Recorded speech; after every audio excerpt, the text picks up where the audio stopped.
Bon, aujourd'hui, on va vous parler du chapitre 2. Le chapitre 2, c'est les propriétés physiques des solutions. Le chapitre 2 démontre que dans la nature, les substances pures sont rares. Vous découvriez comment la nature et la qualité des substances dissoutes dans l'eau donnent aux solutions aqueuses certaines de leurs propriétés physiques. Pourquoi des solutions conduisent le courant? Puis pourquoi ces solutions ont des pH différents? Les composés ioniques. Un ion est un atome qui porte une charge électrique positive ou négative, résultant de la perte ou du gain de une ou plusieurs électrons. Comme le cation, il donne des ions positifs, les anions des ions négatifs. Les électrolytes, la conductivité électrique. La conductivité électrique d'une solution est sa capacité à laisser passer le courant électrique. Un électrolyte est une substance qui, une fois dissoute dans l'eau, permet le passage du courant électrique. Parfois, il y a plusieurs substances, comme le sucre, ne permettent pas le passage du courant électrique une fois dissous dans l'eau. On appelle ces substances des non électriques, car elles libèrent des molécules électrolytes neutres. Un électrolyte est un composé ionique, forme d'atomes métalliques ou hydrogène et d'atomes non métalliques, car le cas du sel de table, la dissolution électrolyte. Selon la nature du soluté, la dissolution peut être moléculaire ou ionique. La dissolution moléculaire se produit lors de la dilution du non-électrolyte. Lorsque la soluté se dissout, ces molécules se détachent les unes des autres, en restant entières dans l'eau. Ainsi, les molécules d'eau ne font qu'enterrer les molécules du soluté sans pouvoir les briser. Pas de courant.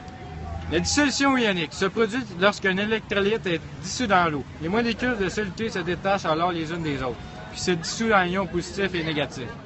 C'est ce qu'on appelle la dissolution électrolyte. La dissolution électrolyte se produit quand une substance dissoute se part en deux lors des charges opposées. Les acides, qu'ils soient forts ou faibles, se dissouent dans l'eau en libérant des ions H+. Cela veut dire que devant chaque non-métal dans une équation, va avoir H, exemple HCl, un H non-métal. Un acide est un électrolyte qui libère des ions H+, en solution aqueuse. La propriété d'un acide est de conduire l'électricité à l'effet du papier, tournesol et le rouget. Le goût est aigre. Il y a une réaction avec le métaux, puis pour le neutraliser, il faut prendre une base. Les bases, qu'elles soient fortes ou faibles, se dissocient dans l'eau en libérant les ions OH-. Cela veut dire qu'après chaque métal dans une équation, il va avoir OH. Une base est un électrolyte qui libère des ions OH-. En solution aqueuse, propriété d'une base. Il conduit l'électricité. L'effet sur le papier tournesol est bleuit. Le goût est amer au toucher. Il est visqueux. Il ne réagit pas avec les métaux. Puis pour le neutraliser, il faut un acide. Le sel. Les sels sont des électrolytes formés par la réaction de neutralisation entre un acide et une base. Ils se dissocient en libérant des ions positifs et des ions négatifs en solution. Un sel est un électrolyte qui libère des ions positifs et négatifs, autres H+, et OH-, lorsqu'il est dissous dans l'eau. Propriété d'un sel, il conduit l'électricité, il n'a aucun effet sur le papier tournesol, le goût est salé, il réagit avec les métaux. La concentration.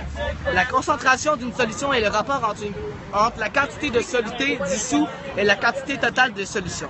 La concentration d'une solution peut être exprimée de différentes façons, soit en grammes par litre, en pourcentage ou en partie par million. Concentration en grammes par litre.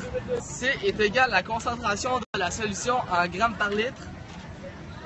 M est égal à la masse du soluté en grammes. V est égal au volume du soluté en litres. Concentration en pourcentage. Les équations.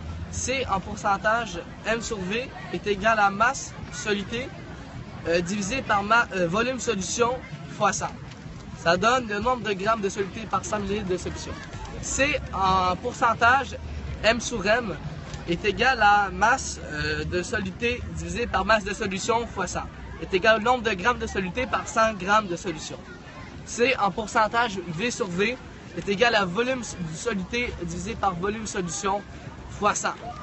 Ça donne le nombre de millilitres de soluté pour 100 millilitres de solution. Concentration en parties par million, ppm. La concentration en parties par million ppm correspond au nombre de parties de soluté dissous dans un million de parties de solution. L'équation C ppm est égale à masse de soluté divisé par masse de solution fois 10 exposant 6. La dilution. Il y a plusieurs façons de préparer une solution. Une de ces façons consiste à ajouter un certain volume de solvant à une solution concentrée. C'est la dilution. La dilution est la diminution de la concentration d'une solution par ajout de solvant. Équation. C1 fois V1 est égal à C2 fois V2. C1 est égal à la concentration de la solution initiale. V1 est égal à volume de la solution initiale. C2 est égal à la concentration de la solution finale. V2 est égal au volume de la solution finale. pH. L'échelle du pH. L'échelle du pH permet de déterminer le degré d'acidité ou de basicité d'une solution. Oui, Comment vous avez trouvé un pH en dessous de 7? j'ai utilisé le papier de tournesol. Et le rouge est resté rouge et le bleu est devenu rouge. Ouais, un pH en dessous de 7 est Acide.